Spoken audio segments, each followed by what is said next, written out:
Pak,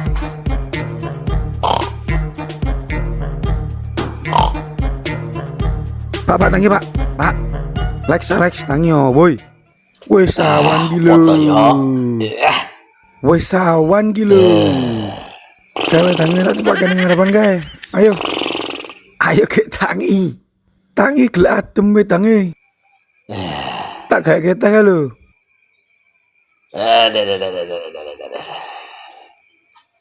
Jam piro to iki?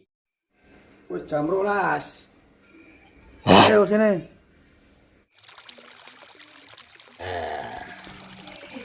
Woyo. Jos tenan. Ngopi sik.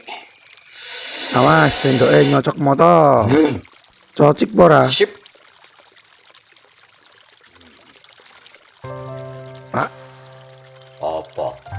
piye carane men sugih kaya wong-wong kae lho. Pengen aku dadi wong sugih. Iki yo rezeki men. Wong mesti wong kabeh iki sugih. Sak madya kaya awake dhewe iki. Lah aku ki diecene terus ya karo kancaku Pak. Pengen hura-hura. Hura-hura. Kaya naik pejabat. Kok ngene iki disyukuri. Iya. Tak critani men. Ceritanya apa? Saiki kowe wis gedhe, wayahe kudu ngerti. Biyen awale bapak dadi sopir mobil angkutan sayuran nggone juragan gedhe. Saben isuk jam 4 wis angkut-angkut ning pasar. Suwe lan suwe bapak iso nyelengi le. Akhire bapak iso tuku dhewe mobil nggo ngangkut sayuran. Senadyan mung elek-elekan, bapak seneng banget wis iso duwe mobil angkut sayuran dhewe.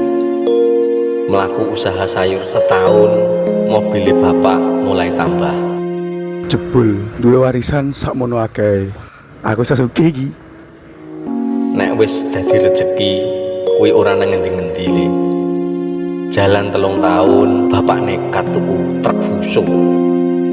Kersane ngalah le, truk fusone bapak yo sansaya akeh. Ngirim sayur nganti tekan luar negeri. Bapak mulai sugih le. Duit turah-turah, bondo melimpah. Akhirnya bapak tuku mobil Pajero, tinggu fasilitas mobilisasi karyawan. Terus bapak iso tuku mobil pribadi, Lamborghini sing anyar, sing dipesen saka Amerika. Ternyata bapak mikir ke aku. Bapak yo ora lali le, munggah haji neng Arab. Bali saka munggah haji, bapak iso tuku omah sing nyaman lan fasilitas lengkap. Kuwi le kisahe bapakmu. Lah terus barang-barangmu, bondo-bondomu sing kuwi ning ndi, Pak? Kuwi iki yo ka ono. Rano? Ah mau turu mbok gugah, dune mau mimpine iso dawa. Wah, guru ngimpi to kuwi mau ki. Ah iya, darani